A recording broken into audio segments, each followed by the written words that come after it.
আসসালামু আলাইকুম রাহমাতুল্লাহ। প্রিয় দর্শক, আজকের আলোচনাটি মরণকে স্মরণ করে। ধ্বংসশীল এই পৃথিবীতে যার জন্ম হয়েছে তাকে মৃত্যুর স্বাদ গ্রহণ করতেই হবে। মরণ থেকে রক্ষা পাওয়ার কোনো সুযোগ নেই। মরণ থেকে যদি কেউ রক্ষা পেত তাহলে আমাদের প্রিয় নবী হযরত মুহাম্মদ সাল্লাল্লাহু আলাইহি ওয়াসাল্লাম রক্ষা পেতেন। প্রিয় দর্শক, এটা নিশ্চিত যে মরণ একদিন আসবেই, তবে মরণ কখন আসবে তা কারোর জানা নেই। প্রিয় দর্শক, মরণকালে মুমিনের অবস্থা কেমন হবে? মরণের সময় কি তাওবা কবুল হবে? রাসূল সাল্লাল্লাহু আলাইহি ওয়াসাল্লাম কাদেরকে সবচেয়ে বুদ্ধিমান বলে ঘোষণা করেছেন? মরণের সময় মালাকুল মাউত কেমন আকৃতি নিয়ে জান কবজ করতে আসেন? মানুষ কেন মরণের সময় ভালো কাজ করার সুযোগ চাইবে? প্রিয় দর্শক, ধৈর্য ধরে সম্পূর্ণ ভিডিওটি না টেনে দেখতে থাকুন। আশা করি অনেক অজানা প্রশ্নের উত্তর পেয়ে যাবেন ইনশাআল্লাহ। তবে বিস্তারিত আলোচনার পূর্বে আপনাদের কাছে একটি অনুরোধ, যারা এখনো ডিএমসি দাওয়া টিভি চ্যানেলটি সাবস্ক্রাইব করেননি তারা দয়া করে চ্যানেলটি সাবস্ক্রাইব করুন। চলুন তাহলে শুরু করি আজকের ভিডিও। এই পৃথিবীতে কোনো প্রাণী চিরস্থায়ী নয়। একদিন না হয় একদিন তাকে মরণের বিশেষ কষ্ট অনুভব করতেই হবে। ইবনে উমর রাদিয়াল্লাহু তাআলা আনহু বলেন, একবার রাসূল সাল্লাল্লাহু আলাইহি ওয়াসাল্লাম আমার শরীরের এক অংশ ধরে বললেন, পৃথিবীতে অপরিচিত অথবা পথযাত্রীর ন্যায় জীবনযাপন করো আর প্রতিনিয়ত নিজেকে কবরবাসী মনে করো। মহান আল্লাহ ব্যতীত পৃথিবীর কোনো কিছুই চিরস্থায়ী নয়, সব কিছুই ধ্বংসশীল। মহান আল্লাহ রাব্বুল আলামিন বলেন, তোমরা যেখানেই থাকো না কেন মরণ তোমাদেরকে ধরবেই। যদিও তোমরা কঠিন দুর্গের ভিতর অবস্থান করো না কেন মরণ তোমাদেরকে পাকড়াও করবেই। মহান আল্লাহ রাব্বুল আলামিন আরো বলেন, হে নবী, আপনি বলে দিন, তোমরা যে মরণ থেকে পলায়ন করতে চাও তাতে কোনো লাভ হবে না। সেই মরণ তোমাদের মুখোমুখি হবেই হবে। মরণের কোনো বিকল্প পথ নেই। মরণের নির্ধারিত সময় রয়েছে। মানুষের মরণ নির্ধারিত সময়ের আগে বা পরে হবে না। মহান আল্লাহ রাব্বুল আলামিন বলেন, আল্লাহর আদেশ ছাড়া কেউ স্বেচ্ছায় মৃত্যুবরণ করতে পারে না। আল্লাহ রাব্বুল আলামিনের কাছে প্রত্যেক মানুষের মরণের দিন, তারিখ, সময়, স্থান ও পদ্ধতি লিপিবদ্ধ রয়েছে। সুতরাং নির্ধারিত সময়ের এক মুহূর্ত আগে বা পরে কারো মৃত্যু হবে না। প্রিয় দর্শক, মানুষের মরণ কখন, কোথায়, কিভাবে ঘটবে মানুষ তা জানে না এবং জানার কোনো উপায়ও নেই। এই বিষয়ের জ্ঞান আল্লাহ রাব্বুল আলামিন তার নিজের কাছেই রেখে দিয়েছেন। মহান আল্লাহ রাব্বুল আলামিন বলেন, অদৃশ্যের জ্ঞান সমূহ তার কাছেই রয়েছে, তিনি ব্যতীত তা কেউ জানেন না। জলে এবং স্থলে যা কিছু আছে একমাত্র তিনিই তা জানেন। এখানে অদৃশ্যের জ্ঞান বলতে বোঝানো হয়েছে যার অস্তিত্ব রয়েছে, কিন্তু সে বিষয়ে আল্লাহ রাব্বুল আলামিন কাউকে তা বলেননি। যেমন কে কখন জন্মগ্রহণ করবে, কে কোথায় জন্মগ্রহণ করবে, কে কি কাজ করবে, কতটুকু বয়স পাবে, কতবার শ্বাস গ্রহণ করবে, কতবার পা ফেলবে, কোথায় তাকে দাফন করা হবে, আল্লাহ রাব্বুল আলামিন ছাড়া কেউ তা জানেন না। মানুষ জানে না সে কোথায় মৃত্যুবরণ করবে, অথচ তার মরণের স্থান দুনিয়াতেই বিদ্যমান। একদল সাহাবী থেকে বর্ণিত, তারা বলেন, নবী করিম সাল্লাল্লাহু আলাইহি ওয়াসাল্লাম বলেছেন, মানুষের মরণের জন্য যে নির্ধারিত স্থান রয়েছে, মরণের সময় সেখানে নিয়ে যাওয়ার জন্য আল্লাহ রাব্বুল আলামিন তার কোনো প্রয়োজন সৃষ্টি করে দেন। প্রিয় দর্শক, রাসূল সাল্লাল্লাহু আলাইহি ওয়াসাল্লাম যাদের সবচেয়ে বুদ্ধিমান বলে ঘোষণা করেছেন তারা কারা? ইবনু উমর রাদিয়াল্লাহু তাআলা আনহু বলেন, আমি রাসূল সাল্লাল্লাহু আলাইহি ওয়াসাল্লাম এর সাথে ছিলাম। তখন একজন আনসারী লোক এসে নবী করিম সাল্লাল্লাহু আলাইহি ওয়াসাল্লামকে সালাম দিল। অতঃপর সে বলল, হে আল্লাহর রাসূল, সবচেয়ে উত্তম মুমিন কে? নবী করিম সাল্লাল্লাহু আলাইহি ওয়াসাল্লাম বললেন যে চরিত্রের দিক থেকে সবচেয়ে ভালো সে। তারপর লোকটি জিজ্ঞেস করলো, হে আল্লাহর রাসূল, সবচেয়ে বুদ্ধিমান মুমিন কে?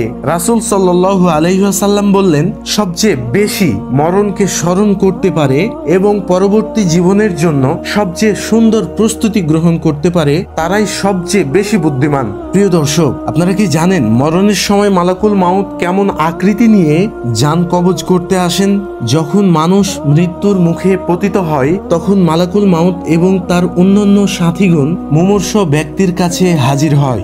যদি সে ব্যক্তি মুমিন হয় তাহলে ফেরেশতাগণ তার নিকট সুন্দর হাস্যোজ্জ্বল আকৃতিতে আসে এবং আল্লাহ রাব্বুল আলামিনের পক্ষ থেকে ক্ষমা এবং সন্তুষ্টির সুসংবাদ দেয়। আর যদি সে ব্যক্তি কাফের মুনাফিক হয় তাহলে তার নিকট ফেরেশতাগণ ভয়াবহ আকৃতি নিয়ে আসে। প্রিয় দর্শক, আখিরাতের জীবন সীমাহীন কষ্টের জীবন, এর প্রতিটি ধাপই ভয়াবহ শাস্তির। আর এই কষ্ট শুরু হয়ে যায় আখিরাতের প্রথম ধাপ মৃত্যুকালীন সময় থেকেই।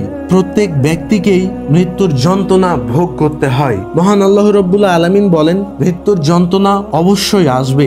এটা হলো সেই মৃত্যু যেই মৃত্যুর ব্যাপারে তুমি তালবাহানা করতে, যেই মৃত্যুর ব্যাপারে তুমি অবহেলা করতে। আয়েশা রাদিয়াল্লাহু তাআলা আনহু বলেন, আমি রাসূল সাল্লাল্লাহু আলাইহি ওয়াসাল্লাম এর চেয়ে মৃত্যুর যন্ত্রণা আর কারো বেশি দেখিনি। আয়েশা রাদিয়াল্লাহু তাআলা আনহু বলেন, আমার বুক ও চিবুকের মধ্যস্থলে মাথা রেখে রাসূল সাল্লাল্লাহু আলাইহি ওয়াসাল্লাম ইন্তিকাল করলেন।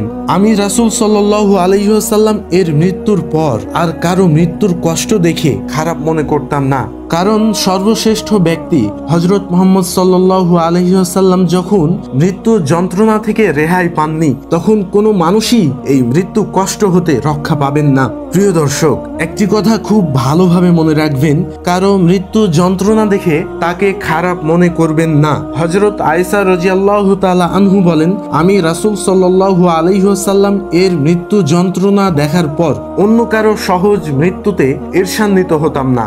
আয়েশা রাদিয়াল্লাহু তাআলা আনহু বলেন, রাসূল সাল্লাল্লাহু আলাইহি ওয়াসাল্লাম এর মরণের সময় তার সামনে একটি পানির পাত্র ছিল।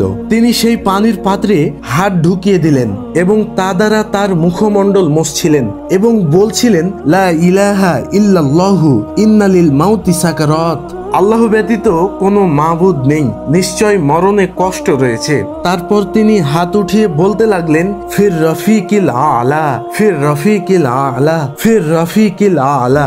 তারপর তিনি শেষ নিঃশ্বাস ত্যাগ করলেন এবং রাসূল সাল্লাল্লাহু আলাইহি ওয়াসাল্লাম এর হাতখানা ঢলে পড়ল। প্রিয় দর্শক, এখন প্রশ্ন হলো, মরণের পর মানুষ কেন ভালো কাজ করার সুযোগ চাইবে? মৃত্যুর পর পরকালে কাফের ও খারাপ লোকদের ভয়াবহ শাস্তি দেখে মানুষ আতঙ্কিত হয়ে পড়বে এবং দুনিয়ায় ফিরে আসার জন্য আল্লাহ রাব্বুল আলামিনের কাছে বারবার করে আবেদন করতে থাকবে। কাফের ব্যক্তিরা দুনিয়ায় ফিরে এসে মুমিন হতে চাইবে, আর পাপাচারী মুমিন ব্যক্তিগণ পাপ থেকে তাওবা করে সৎকর্ম করার সুযোগ চাইবে। কিন্তু সেই দিন তাদের আবেদন গ্রহণযোগ্য হবে না, কেননা এখন আযাবের সামনে এসে গেছে।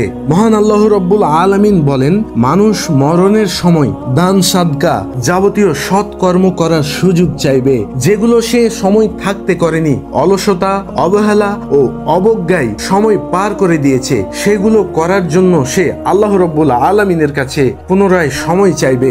যখন মানুষ মৃত্যুর সঙ্গে পাঞ্জা লড়বে, তখন একটুখানি সময়ের জন্য মানুষ আল্লাহ রাব্বুল আলামিনের কাছে আবেদন করবে, কিন্তু আল্লাহর বিধানে মরণের নির্ধারিত সময় এসে গেলে কাউকে অবকাশ দেওয়া হয় না। সেদিন আবেদন করে কোনো রকম লাভ হবে না। সেই দিন মানুষ চিৎকার করে বলতে থাকবে, হে আমাদের পালনকর্তা, আমাদেরকে আর একটি বার সুযোগ দিন, আমরা মন্দ কাজের পরিবর্তে ভালো কাজ করব, সৎ আমল করব, তোমার ইবাদত করব, তোমার পথেই চলব। তারা এ সকল বলবে আর প্রতিজ্ঞা করবে, যাতে করে আল্লাহ ও তার রাসূলের পরিপূর্ণ অনুসরণ করার পুনরায় সুযোগ পায়।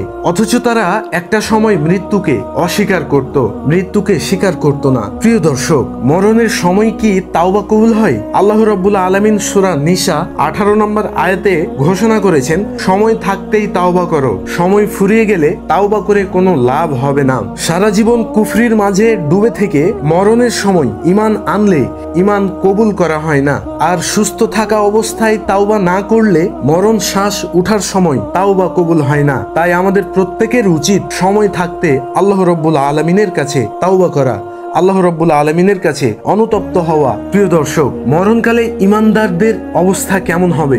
মুমিন ব্যক্তিরা মৃত্যুর সময় আল্লাহর সাক্ষাৎ চাইবেন। মৃত্যুর সময় মুমিন ব্যক্তিকে জান্নাতের সুসংবাদ দেওয়া হয়। মৃত্যুর সময় মুমিন ব্যক্তি কপালে ঘাম নিয়ে মৃত্যুবরণ করে। মৃত্যুর পরে মুমিন ব্যক্তিগণ খুব দ্রুত কবরে যেতে চান। প্রিয় দর্শক, আশা করছি আজকের ভিডিওটি আপনাদের কাছে অনেক ভালো লেগেছে। যদি ভিডিওটি আপনাদের কাছে ভালো লেগে থাকে তবে ভিডিওটিতে লাইক দিন, কমেন্ট করুন, শেয়ার করে অন্যদের দেখার সুযোগ করে দিন। খুব দ্রুতই নিয়ে আসবো নতুন কোনো ভিডিও। ততক্ষণ পর্যন্ত ভালো থাকুন, সুস্থ থাকুন। আল্লাহ হাফিজ।